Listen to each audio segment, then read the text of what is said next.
Welcome to All the Gear But No Idea, the South Australian fishing podcast hosted by Rhodey and Diz. The boys will share their tall tales of the one that got away, as well as some regular segments they know all you fishing tragics will enjoy.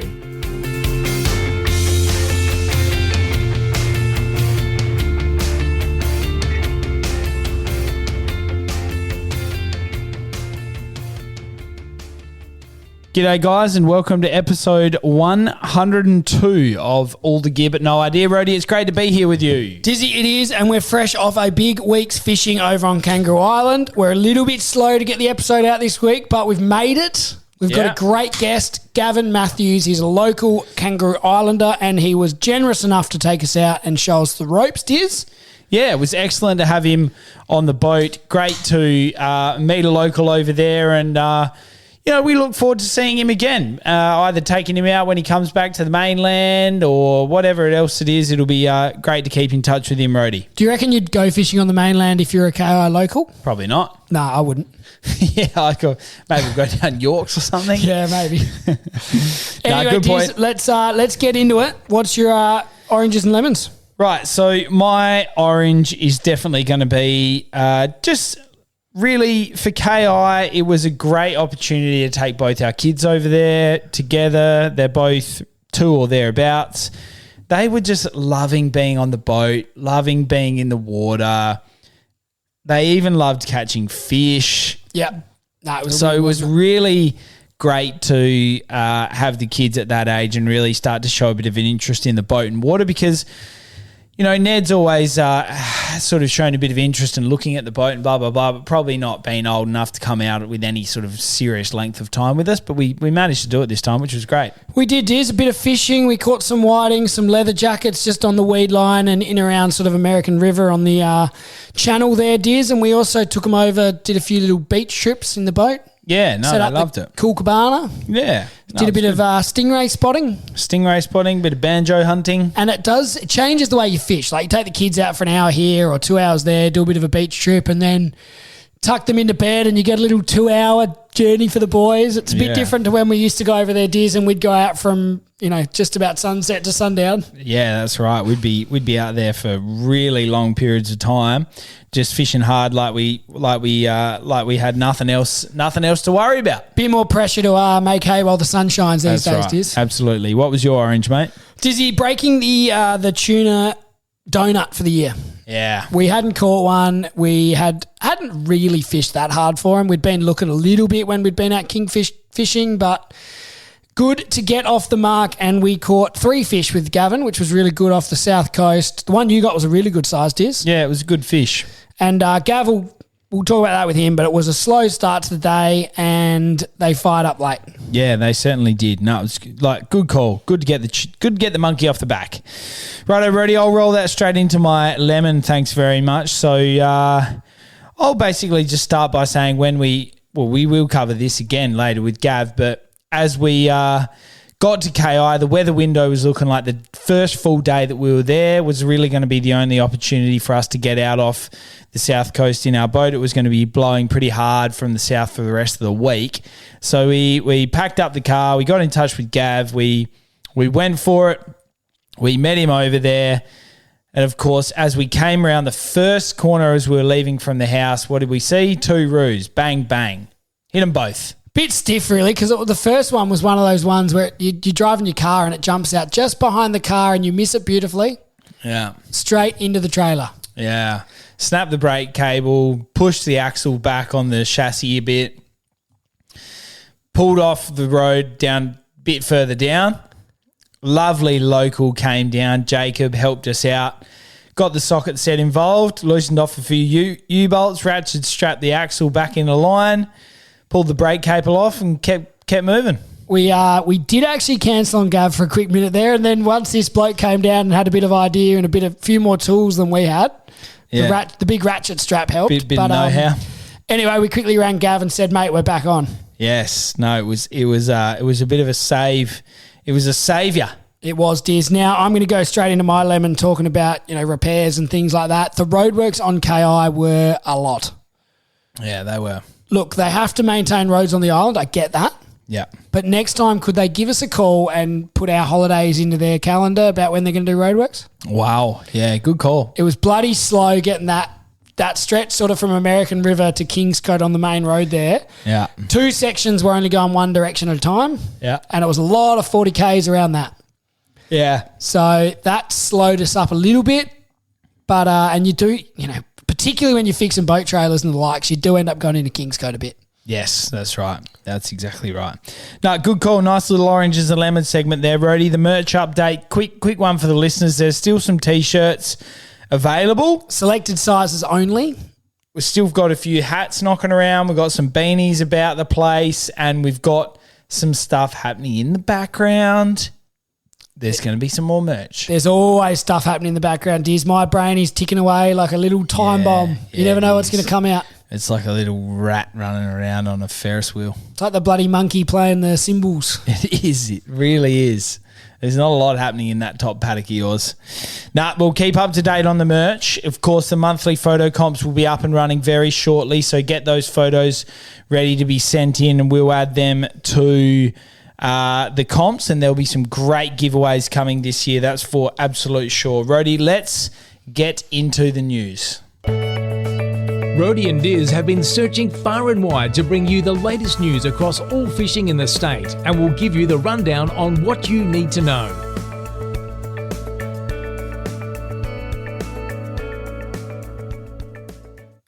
Right, Rhodey, give us a summary of the Coast to Coast. Dizzy, that has been run and won. It was held last weekend. We obviously couldn't make it as we were coming back from KI that weekend, but sounds like a pretty good weekend. A lot of fun had by all, as there always is. I know in the lead up there was a few people posting, there's no tuna around. Do I still go? And lots of others saying, look, mate, it's a great weekend.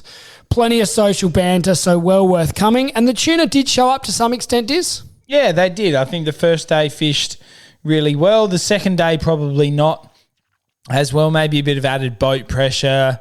Who knows what turned them. But 60 fish day one, 11 fish day two, I believe was a record. But like you touched on, Rhodey, it's a fantastic event to get around. You'll either get a group of mates together to go down and run like a pseudo footy trip like Dan and the Happy Valley Football Club team do, or you'll just be catching up with old mates that you might not have seen for a little while. People do travel down to Victor for the comp, and it's always a fantastic weekend. Steve, Sarah, and the broader Coast to Coast volunteer team do a wonderful job putting together what's a great weekend.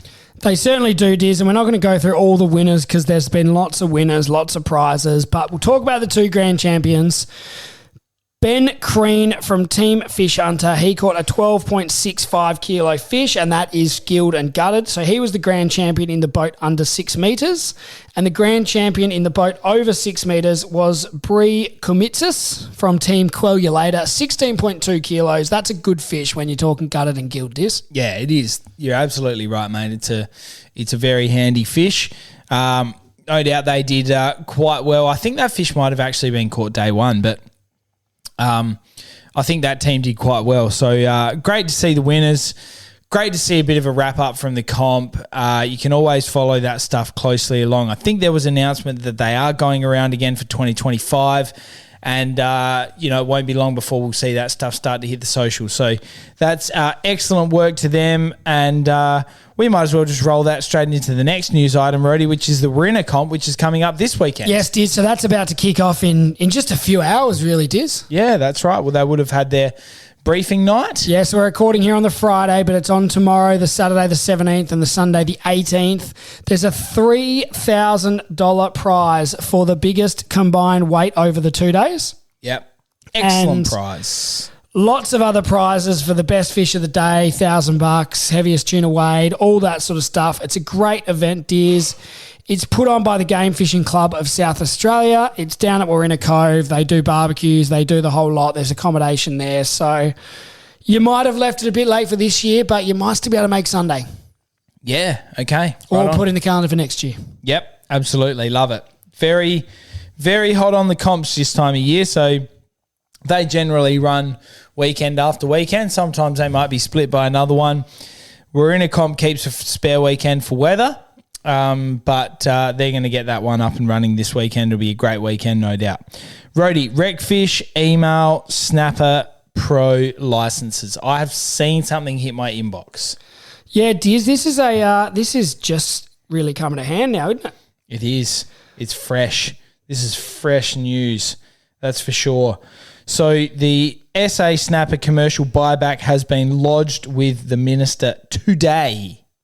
That's breaking news, Diz. Literally breaking news. You love breaking news, don't you, Roddy? So they're talking here that Recfish have met with the three primary stakeholders, being the recos, the charter fishos and the commercial longliners. They've all got together in a little room, sat down, and a model has been developed by Recfish SA and a formal proposal has been lodged with the state governments, and it's been endorsed by all relevant parties. Wow. So they're saying under the new model, snapper allocations will change across sectors with a focus on sustainability, on snapper abundance, creating more fish in the water to breed, grow and ease fishing effort. Wow, this is great. So that's the summary. It's been put in with the minister. I don't think we'll have an answer really quickly, but it's good to see that it's one step in the right direction, Diz. It is, and it's excellent work from Recfish. They've done a great job there. I look forward to sort of following that. I think there's going to be some interesting things come of it. So we're looking forward to seeing and how that all plays out. I think Asher has done some work, I'm sure, maybe at the same time, meeting with the Minister, Tom Koutsantonis, to waive all Warina boat ramp fees for this weekend in light of the fact that the comp is being run down there. Yeah, Diz, that's good as well. So I think it's a bit of a show of, we're serious. We're getting a little bit serious about showing our support for the wreck fishing community. And I think the thing that'll be really interesting to keep an eye on, Diz, is where the money comes from to buy back these licenses. Yeah. We understand, or we hear, that there are a number of professionals that are willing to give up their license for the right number of dollars. Yeah. But where does that money come from? Yeah, interesting. Right, we'll keep across that one, Roddy. What else we got in the news? Dizzy, there has been a new strategy released from the state government and the South Australian Tourism Commission in partnership with Recfish SA. It's the recreational fishing tourism strategy, and it puts some goals down for what they want to achieve by, I think it's 2030, Diz. Yeah, it's 2030 here. And it just talks about where the government and Recfish want to get the state to. Yep. It has a map that basically covers the whole state as some key areas. So it talks about all the different regions, how, goals around getting X number of interstate and intrastate people participating in fishing, total numbers of people fishing as a form of tourism. It's got messages from Recfish as well as the state government. It talks about, there is a pretty significant overlap in the rec fishing spending and the tourism spending. And it sort of outlines some key numbers that they want to reach by the end of December 2030. So, for example, it's currently $403 million is the visitor expenditure on fishing. They're aiming to grow that to $468 million by December 2030. The number of recreational fishing operators is currently listed as 12, and they want to grow that to 40. So that's a pretty big growth over 6 years. Yep. That is. So that'll be interesting, Diz, and I think, it gives some opportunity for anyone involved in fishing, whether it's charters, tackle operators, caravan parks, whatever else, to get involved. And, we'd love to hear some ideas of how people think we should grow tourism in the state in regards to fishing. Yep, love it, Roddy. Good little call out to the people out there, so get involved. Roddy, I'll just give you a little quick update here from the SAC Rescue Squadron. So the Warina Flotilla has been established in response to the need for volunteer marine search and rescue in that Warina area. So it will be responsible for the areas from Port Wollonga in the north to Kangaroo Island in the south. So we're talking pretty treacherous waters, but they are going to be located at Marina St. Vincent Warina, and that will be sitting on an air dock, which will allow for very quick response times, because we wouldn't want them to be having to bash through the boat traffic at the boat ramp, which is at times an absolute disaster. Dizzy and Tom Koutsantonis putting on free, while it's a great thing for them to put on free ramp access, it could just create more traffic there for the weekend.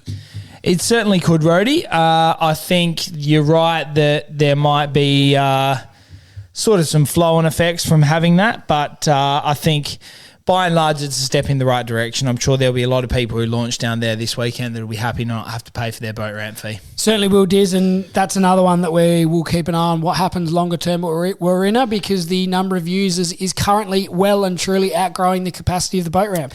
That's absolutely right. Rhodey, we could talk about that for a whole episode if we wanted to, Diz. That's exactly right. We could spend a lot of time on that. Rhodey, SA Angler, it's going digital. There is some huge news here from SA Angler. It's groundbreaking. It's changing the way they do things. Talk us through it. Yeah, Diz. I suppose it's a sign of the times, you'd say, wouldn't you? I think print media in general, it's getting tougher and tougher. Postage is getting more and more expensive.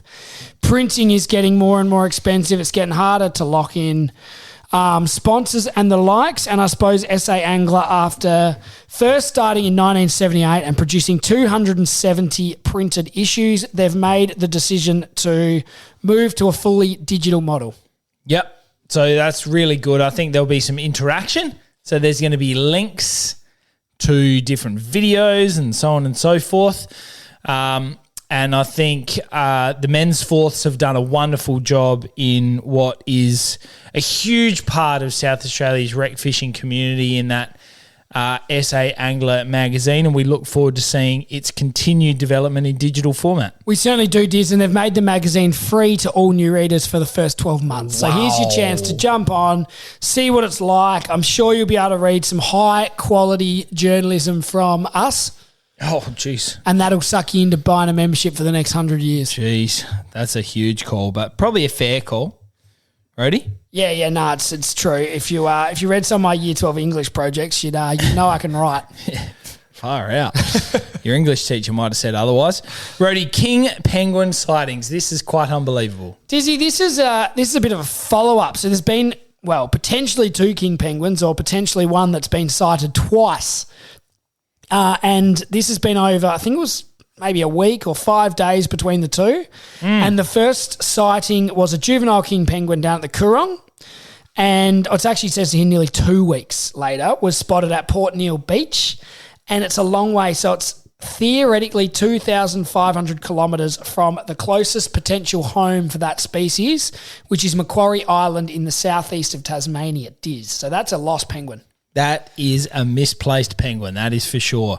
But it was interesting to read that from the people that had sighted these penguins, they thought they looked quite happy. Is that right? Yeah, I think the farmer said it looked happy. I don't know how you know when a penguin's happy, but I think it jumped back in the water for a swim and went about its way. So we've got a quote here from Dr. Julie McInnes from the University of Tasmania.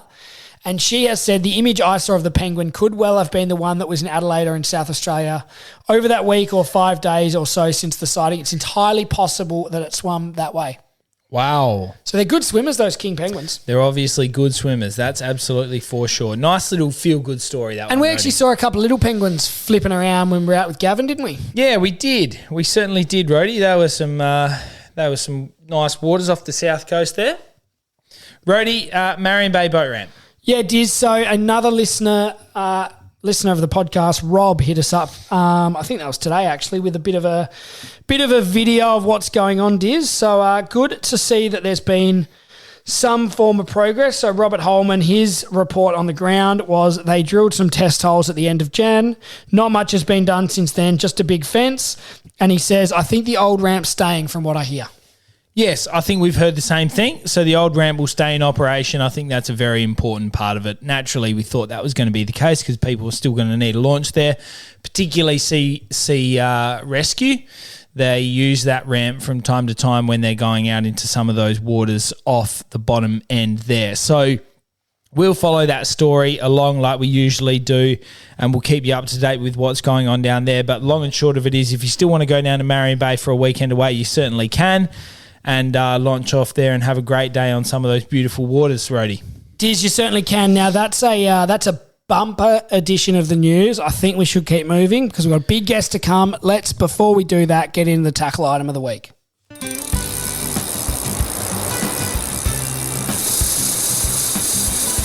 Now it's time for Rhodey and Diz to really show you what it means to have all the gear with a lot of idea as they review a tackle item of the week. Rhodey, this is going to be a bit of an interesting one for you, mate, but we're going to really stretch the bow here as tackle item of the week because we're going to talk about making sure that you have a toolkit on your boat. Dizzy, it's exactly right. It helped us out on the weekend. We jacked up the trailer. We used the socket set. We didn't have a big old ratchet strap that the plumber who came and helped us did. Yes. But we certainly had some tools to get us started. We did, Rhodey, and I think there would have been a way for us to get that happening otherwise, but the ratchet certainly helped. That was a nice little addition to the toolkit.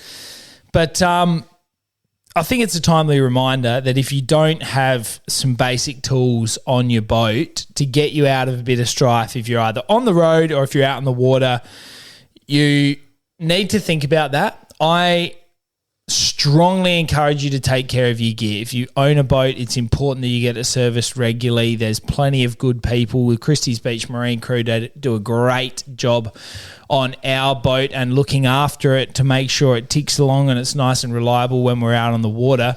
Sometimes you can't prevent unfortunate occasions where something might go wrong. We understand that. As much as you try to blame me for hitting the roo. Oh, it was poor driving. Anyway, there are some unavoidable things and a bit of a toolkit, some spanners, some sockets, some screwdrivers. It's always good to have some spares. Like I know we've got Dizzy a spare bung, spare boat key, some spare fuses, always have zip ties, gaffer tape, that sort of stuff. Yeah, good shout, Rhodey. So I think we're certainly open to ideas. If you keep something on your boat that you recommend and you must have, send it in to us. Send it in via a voice memo. We're all about the voice memos at the moment. We're going to do a voice memo in today's episode, but get around it. If you haven't got a toolkit on your boat, think about it. They're generally really easy to tuck away nicely. Hopefully you never have to use it, but you just never know when that might come in handy. All right, Diz, that's not really a fishing tackle item, but it's still helpful nonetheless. So we'll let you off on that one, Diz, but you're on warning. Oh, juice. All right, Diz, let's keep moving. Let's get Gavin Matthews, the KI local, the legend who took us out. Let's get him on the show. Now it's time to get our guest on the line. We'll ask them the all-important 5 questions, then chat all things fishing in SA.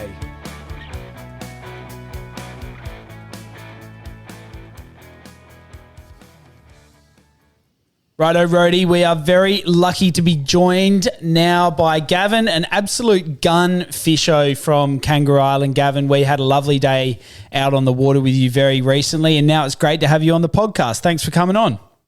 Hey boys, yep, it's good to be on. Glad to chat. It was a real privilege to get a bit of local inside knowledge on our week on Kangaroo Island last week, and we're going to talk all about that. But before we do, we're going to ask you our 5 questions, starting with tell us about your best fish. So I had to think about this the last hour or so. I can't put it into one fish, but that's just getting that's bragging. Yeah, no, I've been very fortunate to have some very cool stories and catch some pretty cool fish. But for me, I've caught a metre Kangaroo Island mulloway. Ooh, That's right up there for me. Wow. I caught a 54 centimetre brim in the Coorong. Ooh, yeah. That's going to take some beating. Probably never. I followed your advice the other week and got a 16 centimetre brim. Does that count? Yeah, that counts. Yeah, if you stack 4 of them together. Yeah. And then I went to Queensland last year with my fiance at the time, now wife, and I caught 3 metre barra land-based solo in Queensland. Oh wow! In one trip, so that was an epic. That was amazing. What a fishing trip! That's a hotly competitive top 3. Yeah. Metre mulloway, metre barra, and big brim. Yeah. The big brim, yeah. Pretty lucky. Gavin, tell us your favourite thing about fishing, mate. You probably have people say this all the time, but honestly, it is where it takes you. But also for me, it's the people you meet along the way. Yeah. So I have made lifelong mates out of purely fishing. People I've never known in my life, had no reason to meet them, and through fishing become really good friends. So. Beautiful. Yeah, that sort of thing is pretty common, but we're happy to take that because it's a good one. Now, tell us about your first fishing memory or what got you into it. So my strongest and earliest fishing memory is actually going to Tuparang Trout Farm up in the Adelaide Hills with Mum and Dad. And back then you could actually fish for rainbow trout at the trout farm, hand lines and rods, I think. I was probably only, 3 or 4, I guess. But yeah, my passion for fishing comes basically solely from my dad. He's a fishing nut, always has been and always will be. Yeah, I tell you what, like that family connection getting into fishing is like legitimately probably up there with the most common answer. And it's wonderful to hear lots of memories, and it's such a great testament, I think, to fishing about how it does get passed down through generations. And we certainly always love that one, that's for sure. What's your favourite sort of fishing and why? If we this is going to be hard, mate. If you had three best fish, I imagine that you've got some very favourite different types of fishing as well. I've probably got 2 extreme ends. For me, there's finesse fishing, and that might be brim or even squid, like boat or land-based. But then the other end for me, which is probably my biggest passion, is micro jigging. Offshore micro jigging, whether that's nanny guy, we get kingfish, we get groper, harlequin. You know, the list is so varied, and really often you don't know what you're going to catch. It's a bit of a mixed bag. It's a lucky dip scenario, and it's good fun. So beautiful. That's a good answer, and you really covered both ends of the spectrum there, Gav. Now tell us a funny fishing story or the one that got away. Probably funniest fishing story that stands out to me was tuna fishing with a lad who was actually working for me at the time, and we put a tuna in the net, lifted the net over the side. He stumbled and happened to step against the tuna. One treble went in his foot. Oh. One treble was still in the tuna. Oh. The net is in between the two, and then the tuna starts doing its death thrash. Oh. So tuna's doing the whole kick vibration, and poor Jake's stuck on one treble, having to endure the whole lot. It was pretty funny, actually, afterwards. Was there more blood coming from the fish or the foot? 100% from the fish. He actually ended up having a bit of a panic attack and actually almost fainted. Oh, wow. Right. From the scenario, but it was afterwards it was quite funny. So. Beautiful. All right. Thanks for answering those 5 questions for us, Gavin. Now we're going to get into a bit more specific KI stuff. We headed over to the island a couple of weeks ago now, and you got in contact and were kind enough to take us out and put us onto some tuna. Tell us about that for you, Gav. Well, it was a bit of a rocky start to the morning, if my memory's correct. Yeah. You boys want to talk about that? Oh, yeah, absolutely, mate. Go for it. We had a real harsh introduction to KI to begin with. Yeah, welcome to Kangaroo Island, hitting a kangaroo in your boat, hey? Hitting 2 is the highlight, though. We hit 2 at the same time, so so we went one better than most people. You did, yeah. So yes, we did have a bit of a hold up. We got there eventually. Yeah, we did. But no, we went south coast and found a few tuna and had a bit of trouble actually getting them to bite. They were acting a bit strange that day, but we got there in the end. Yeah, it was a lovely morning. We ran into fisheries, and it was pretty epic to see the boat out that way, wasn't it? And you had that local knowledge, knew the people on the boat, so that was good. Not that we were doing anything wrong anyway, but probably the best part was they told us where the tuna were. Yeah, one of my mates works on the boat, and he comes out the wheelhouse onto the front deck and, oh, what are you up to? Oh, there's tuna over there behind the, 500 metres behind the boat. See you, boys. Off he goes. We actually we saw them the next day or 2 days later in Eastern Cove, and we were going to go ask him for some whiting spots, but we didn't quite get that confident. Yeah, he's probably got a few whiting spots under his belt, actually. But yes, The fish were certainly very flighty early, weren't they? And they came on the bite later in the afternoon. Yeah, so I've always had and I think it's not uncommon to have a theory like this about tuna, that there's a mid-morning bite for me, and then there's sometimes a maybe late morning or lunch, and then often there's not another bite till later in the afternoon. We sort of got out there early and found fish straight away, but once again it was that mid-late morning bite that they really switched on, and then we got fish real quick. So yeah, it was pretty cool. It was, it's one of those things, right? When you go out fishing and you see tuna and when they're busting up and feeding, it's really exciting. But I think we were all absolutely feeling the frustration there after we'd driven around like several different schools. We'd seen them feeding, but nothing we did seemed to get them to take a lure. And then you're right, it was that sort of, late morning, getting close to midday, they really fired up then, didn't they? They did, yeah. It's just very common. Yeah, love that. And that was great to have that local knowledge, wasn't it, Rody? Yeah, we could have been put off there early, Diz, couldn't we? We could have said, they're not biting today, let's pull the pin. But you held the faith and told us to keep going, and they'd come on about lunchtime, and bang on they did. Yep, they definitely did. So. And can you tell us, Gav, about the rest of the tuna season over on the island? How's the fishing for the bluefin tuna going generally? It's been, I would say, as a general thing, quite patchy. And it's probably the same everywhere, but tuna have been in their normal areas where I would expect to find them myself. But some of the far west, north coast areas, which are normally a given, there's been nothing there, or very few. And if they are there, they're flighty and they appear and they disappear really quickly. So it's been a bit unusual like that. Yeah, it's interesting because we have had a bit of success on the north coast where we've stayed at KI, years gone by, and you're right, there seems to be, or was for quite some time, that just consistent pattern of the fish being in that area. But this year in particular, I suppose it seems to be a little bit strange. Maybe it's got to do with we always know that it's got to do with where the bait fish are and the currents and so on and so forth. But it'll be interesting to see if they start firing late or whether they just don't swim through those usual areas this year. Yeah, we are. It's interesting, and I'm keen to see it. We're really lucky over here, and I don't know whether it's a similar scenario in other parts of the state. Maybe far west coast. I don't know, but we have a really extended tuna run, and sometimes we find tuna right up into winter. The school fish might hang around. I've caught them in the first and second week of June. Yeah, wow. School size fish. So whether this year it's later, whether we just don't have as many fish, whether they're in different areas, that could possibly segue into another conversation going forwards about where they've been hanging out recently. But yeah, there's been a few weird things happening at the moment. Now, Gav, can you tell us you got a bit of a tourism background back in the day, and you've done a bit of celebrity fishing over in the island. Can you tell us about that?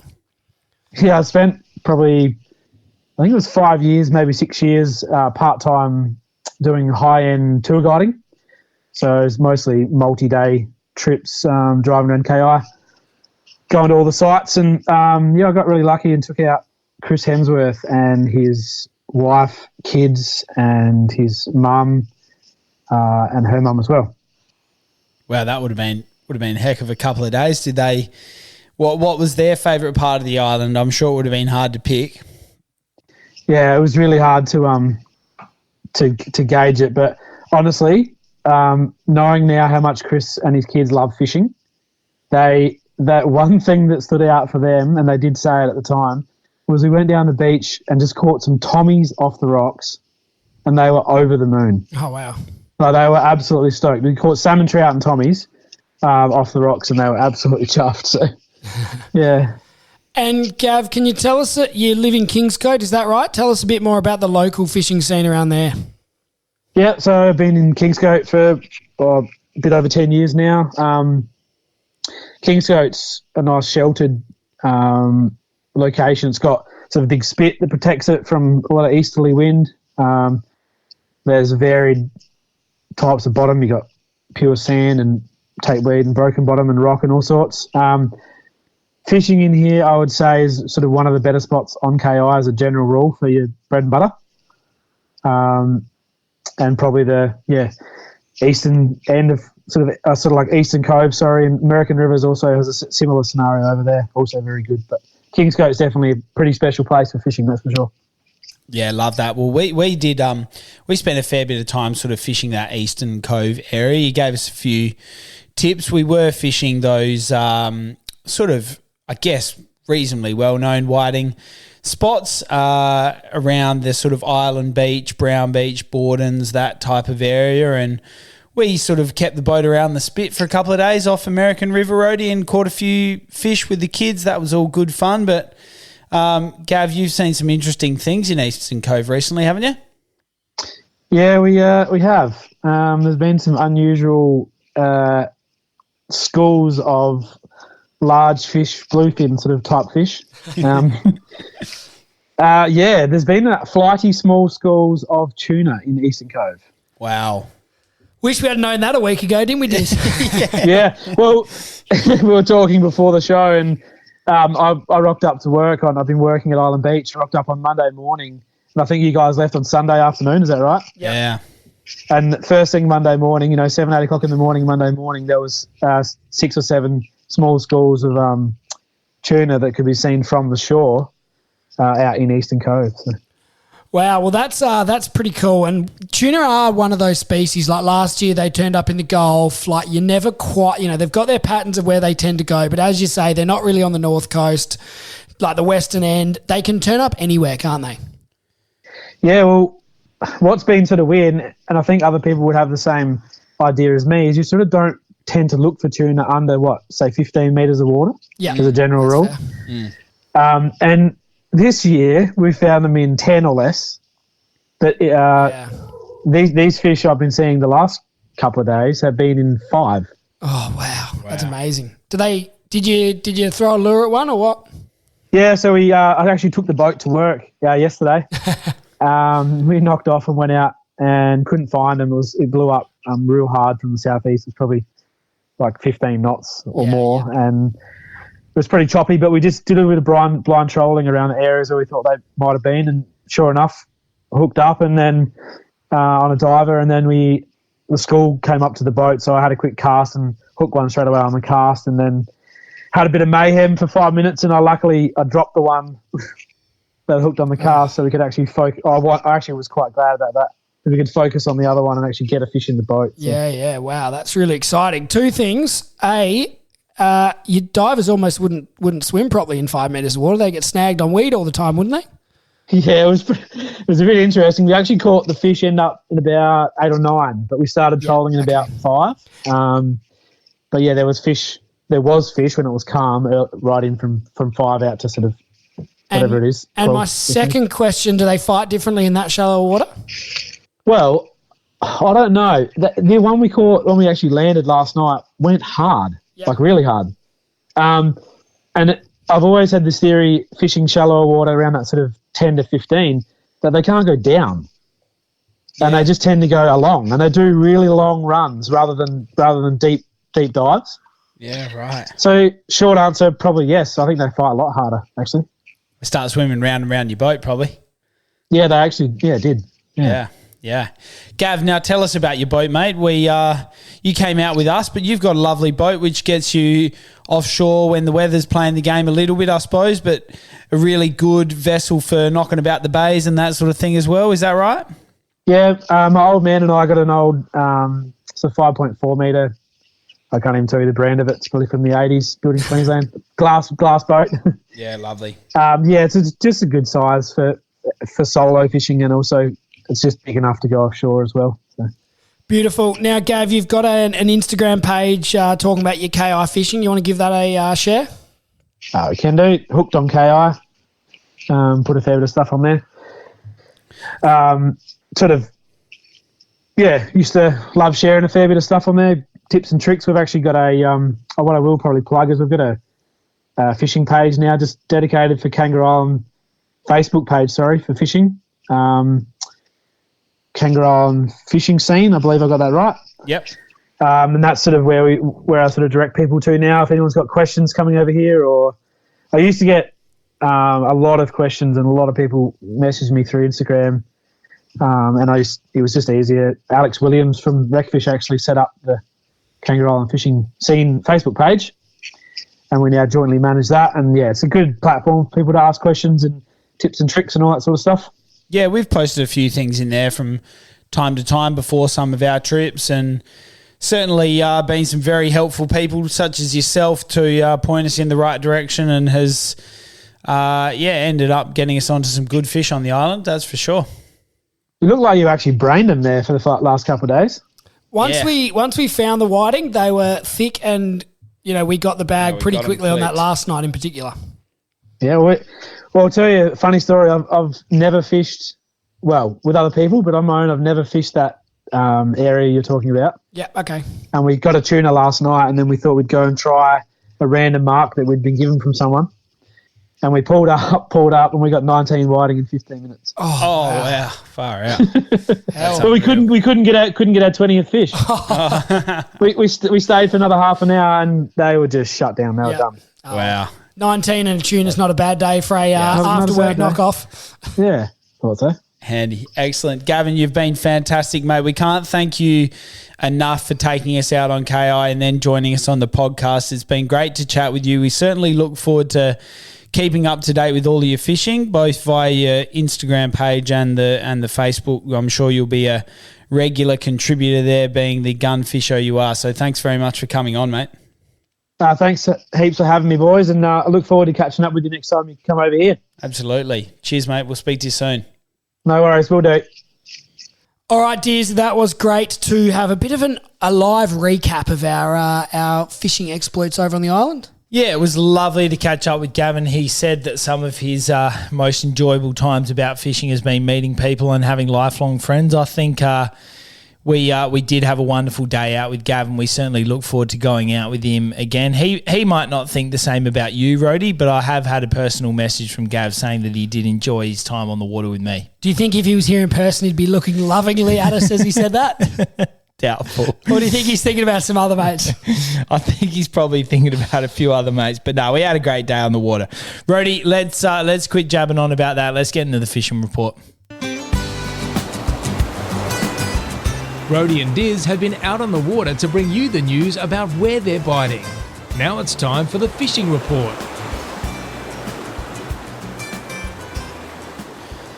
Rhodey, we've talked a bit about tuna and the coast-to-coast comp. So 60 fish caught day one, 11 fish caught day two was the official record, I believe, in the end. So good fishing, I think, by some crews. Still managed to get some tuna and record them in the comp, but I think there were quite a number of boats who probably went without. Fortunately, it's a wonderful weekend. We have covered that, but I think it's safe to say across the state they're flighty. Yeah, Diz, certainly we found that over on KI on the south coast. As we said before with Gavin, hard to find, and then they did come on the chew later on. So they're certainly not thick. Very interesting what he said later on in the chat about Eastern Cove out of Island Beach. Yeah, looks like we missed it by just that much, or we weren't looking hard enough. Who knows? But very interesting to see some of these fish turning up in locations that they either, I'm not going to say haven't been seen before, because you just never know, but certainly not their usual locations. And there's a part of me that thinks the social media plays a part. Anyone sees them, they put on Facebook, they put on Instagram, and then everyone knows. Yeah, you're absolutely right.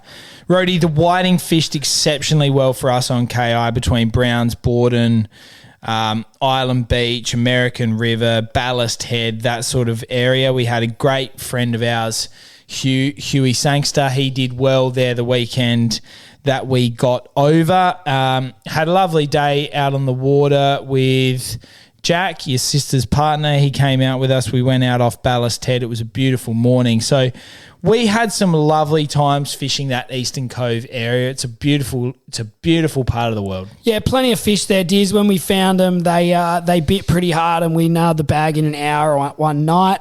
Probably Browns and Borden Beach did the most damage, but certainly those other areas, the Channel at American River and Ballast Head, can be good areas to try as well, Diz. Yeah, that's absolutely for sure, mate. Now, tell us about your little trip to the Chapman River. You caught some brim. Yes, me and Lil, the little 2-year-old daughter, we went in and smashed some little baby brim. And when I say baby, I mean baby. They were small, but they were hungry. Wow. It was like cast the little half cockle in, bang, bang, bang, bite. Either you hooked it or you lost it. Wow. There must have been hundreds of them down there. Yeah, and Lil loved it? Yeah, she loved the Oreos I was feeding her. Keep her entertained with She was sort of Oreos. half interested in fishing. Yeah, nice. Love it, mate. That's brilliant. All right, well, we've talked about we've covered a bit of our KI stuff. We did see some blue swimmer crabs while we were snorkeling. We were nipping around that sort of American River sort of area, trying to find some scallops. Didn't have an enormous amount of success on them. We didn't have a huge amount of time, but we did see some decent-looking blueies down there. Yeah, Diz, and that's one of those interesting ones. We've talked about it before, but they never used to be on the island, and now they are in that area. So that's a good sign, I suppose. I don't know whether it is a good sign or not. It could be global warming. Who knows, Diz? Yeah, that's right. Now, Reddy, let's touch on the yellowfin whiting, mate, because there was a community forum to discuss people's catches recently, and I don't know whether people have just been trying to post since that or whether it's just my algorithm on Facebook or what the heck is going on, but it seems as though some people have been doing quite well on yellowfin recently. Yeah, it is. Certainly maybe the warmer weather's played a part. It has seemed to have been a bit better weather the last 2 or 3 weeks than we've had for most of summer, but you are right, there has seemed to be more reports of the yellowfin whiting, so that's a good thing, Diz. I think it's a great thing, mate. And just before we wrap up today's fishing report, a little bit of a shout out to Dan Way for getting down there to Goa, filling the freezer full of cockles. Love that from him. Great way to spend the day down at the beach. Of course, you do want the Fishing Guru cockle measurer. Yes, Diz, you do. It's you can get the 3-piece one as well, I think, can't you, with blue swimmer crabs and maybe sand crabs? Blue swimmer crabs, sandies, and cockles on the end, I reckon. Yeah, no, it's a good feature. Love that. Beautiful work. All right, Rody, that's a good little fishing report for you. We've wrapped up KI enough, I think. Let's get stuck into this little segment where we're going to do some voice memo Q&As. Yeah, so we did. We gave a shout out, Diz, and said send in your questions. And Ben Calvert, a former guest of the show a few episodes ago, flicked us through this question that I'm going to play for you now, Diz, and we've been hard at work researching the answer.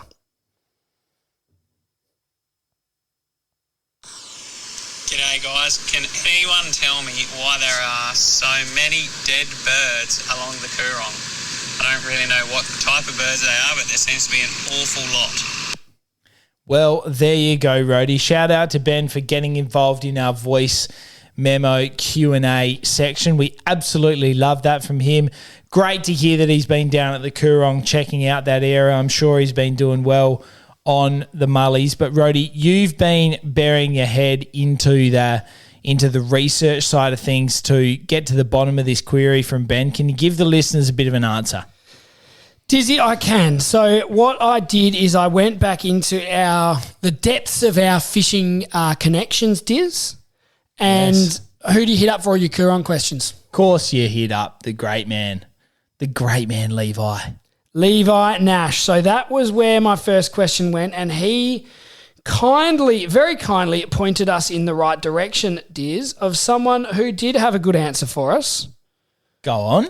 Faith Coleman, Diz. So she is a ecologist, I believe, and she's a bit of an expert in the field. And she posted, it's actually here, Dizzy, on LinkedIn. I don't normally go to LinkedIn for all my fishing questions, but that's where I found myself today. Random. And she had an answer for Ben, Diz, and she has spent a day a couple of weeks ago and has talked about how Biosecurity SA have identified as an avian cholera outbreak in the North Lagoon of the Coorong, one of SA's most significant biological sites.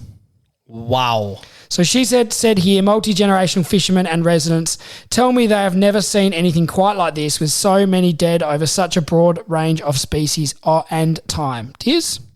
That's unbelievable, man. So she's posted some photos here of some dead birds, certainly a swan in one picture, a couple of ducks. I know Levi thought they were mostly ducks, so it's an avian cholera. Jeez. So, Diz, that's obviously not good. No, not good at all. And I don't know what they do about it. Yeah, I don't think we need to. I think this is more a question and answer rather than a question, answer, and solution part of the podcast. So you ask the question, we try to get you the answer, and then we put some people who have a few more brain cells than you and I onto the solution side of things. Is that fair to say? That's really the fishing community playing its part, Diz. Yep, love it.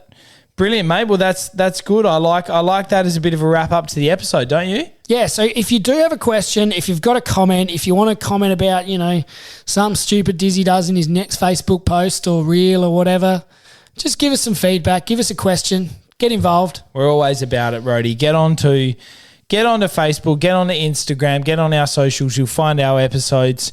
And look, thank you very much for listening. We love it. Thanks, guys. We'll see you later. Rhodey and Diz hope you enjoyed today's episode of All the Gear But No Idea. Keep up to date by liking and sharing us on Facebook and Instagram. And you can subscribe on all the major podcast platforms. Until next time, good luck fishing.